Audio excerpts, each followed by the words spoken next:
હું Yusuf નવીવાલા ward number 6 સદસ્ય કોંગ્રેસ પક્ષ આજે તારીખ 28/7/2025 રોજ જે જનરલ બોર્ડ 4 વાગે હતું તેમાં ભાજપ પક્ષ તરફથી ડાયરેક્ટ પ્રમુખશ્રીએ મુદ્દા નંબર 7 થી શરૂઆત કરેલ, જ્યારે કે મુદ્દા નંબર 1 આગલા બોર્ડના તમામ મુદ્દાઓને બાલી આપવાનો હતો, મુદ્દા નંબર 2 કારોબારી ઠરાવોને બાલી આપવાનો હતો, તે બધા જ નિયમોને પડતે મૂકી મુદ્દા નંબર 7 થી શરૂ કરેલ, 7, 8, 9 વાંચવાનું શરૂ કરેલ, જેની સામે અમે રજૂઆત કરતા અમારી રજૂઆત ચીફ ઓફિસરને કરેલ. ચીફ ઓફિસરે એવું કીધું કે હું કંઈ કહી શકું નહીં. જેની રજૂઆત કરતા ભાજપ લોકોએ હોબારો કરી અને જનરલ બોર્ડમાંથી વોકઆઉટ કરેલ છે, જેની સામે જેનું સમગ્ર શૂટિંગ છે, જેની સામે અમે આગળ એપેલેન્ટ ઓથોરિટીમાં કાર્યવાહી કરશું. ડીએલ ભાષા સદસ્ય ધોરાજી નગરપાલિકા વોર્ડ નંબર 2 માજી પ્રમુખ ધોરાજી નગરપાલિકા. આ જનરલ બોર્ડની અંદર આ લોકોને ગેરરીતિ ભાજપ વાળાને આચરવી હોવાને કારણે અમે એડવાન્સમાં કલેક્ટરશ્રી, ડેપ્યુટી કલેક્ટરશ્રી અને પોલીસ ડિપાર્ટમેન્ટને જાણ કરેલ હોય અને પોલીસ પણ હાજર હોય અને વોર્ડ નંબર પેલા 7 નંબરના ક્રમાંકથી ચાલુ કરી અને 1 થી 7ના વિષય પૂરા કરી અને પૂરા કર્યા વગર સીધા 7 નંબરથી લીધેલ હોય અને જે અમે રજૂઆત કરતા અમારી રજૂઆત સાંભળ્યા વગર પોતે હાઓ કરીને નીચે ઉતરી અને બોર્ડનું દરખાસ્ત કરીને રદ કરી. આ સામે અમે રજૂઆત કરી અને એની સામે પગલાં લેવા માટે કલેક્ટર સાહેબ અને પ્રાદેશિક કમિશનરશ્રીને પણ રજૂઆત કરશું. હાલ જે એજન્ડા અને જે સાધારણ સભા હતી ભાજપ કેવી નીતિ અપનાવે? ભાજપને ખબર હતી કે આમાં આપણે ખાટવાના નથી એટલે હાઓ કરી અને નીચે તરત પૂરું કરીને ભાગી ગયા, તરત નીચે ઉતરી ગયા. સભ્ય ગેરહાજર હતા.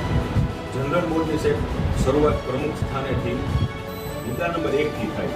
પ્રમુખશ્રીએ મુદ્દા નંબર 5 થી શરૂઆત કરી, જેનો અમે વિરોધ કર્યો. મુદ્દા નંબર 1 જે છે, મારી પાસે ભારતીય જનતા પાર્ટીના સભ્યોના વિપક્ષના નેતા અને ભારતીય જનતા પાર્ટીના નગરપાલિકાના પ્રમુખ સાથે વાત થઈ છે અને ચીફ ઓફિસર સાથે વાત થઈ છે કે આજની સાધારણ સભાની કાર્યવાહી સંપૂર્ણ રીતે પૂર્ણ થઈ છે, કોઈપણ જાતના વિવાદ વગર પૂર્ણ થઈ છે અને તમામે ઠરાવ બહુમતીથી પસાર થયા છે. 24માંથી 22 સભ્યો હાજર હતા અને સર્વાનુમતે તમામે તમામ ઠરાવ પસાર થયા છે અને જે ઠરાવની અંદર બધાની સંમતિ નહોતી કે એટલા ઠરાવ રદ કરવામાં આવ્યા છે અથવા પેન્ડિંગ રાખવામાં આવ્યા છે. મારી પાસે ડિટેલ માહિતી નથી, પણ શાંતિપૂર્ણ માહોલમાં સફળતાપૂર્વક આજની કાર્યવાહી સંપન્ન થઈ છે એવી મને માહિતી મળી છે. આ બાબતે અંદર કોઈને આવવાની પરમિશન ન મળતી હોય, બંધ બારણે આ સભાઓ થતી હોય છે, એવો વિરોધ પક્ષનો આક્રોશ હતો. શું કહેશો?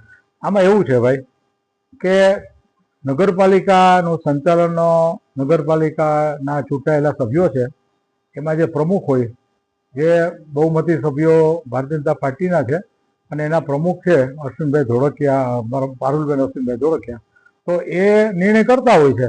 એટલે એમને કઈ રીતે ઓપન કાર્યવાહી સામાન્ય રીતે ક્યારે પણ હોતી નથી અને નગરપાલિકાની સાધારણ સભાની કાર્યવાહી એ કંઈ ઓપન ના હોઈ શકે.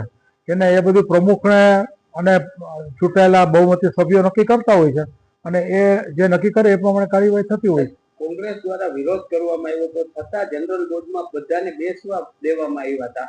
તો આ નિયમ નગરપાલિકાના પ્રમુખને પાસેથી બદલાઈ શકે? ના, આમાં એવું છે કે નગરપાલિકાની અંદર વિરોધના નેતા અંદર આવી શકે છે, જેટલા લોકો એમાં ચૂંટાયેલા હોય એ આવી શકે છે, બાકીના કોઈ જઈ શકતા નથી. અને આ નિર્ણય તો સામાન્ય રીતે પ્રમુખ અને ચીફ ઓફિસર કરતા હોય છે કે કાર્યવાહી કઈ રીતે કરવી, એટલે એને સત્તાને આધીન છે. તો ચીફ ઓફિસર કેવું બતા નહીં, ચીફ ઓફિસર તો એનું કામગીરી, એનું કાર્યવાહીનું કામગીરી કરવાની હોય, એને પૂર્ણ કરી છે એવી મને માહિતી મળી છે. કોઈ પણ જાતનો પ્રશ્ન નથી ઉભો થયો, બહુમતીથી બધા ઠરાવ પસાર થયા, નવો કોઈ પ્રશ્ન ઉપસ્થિત થતો નથી.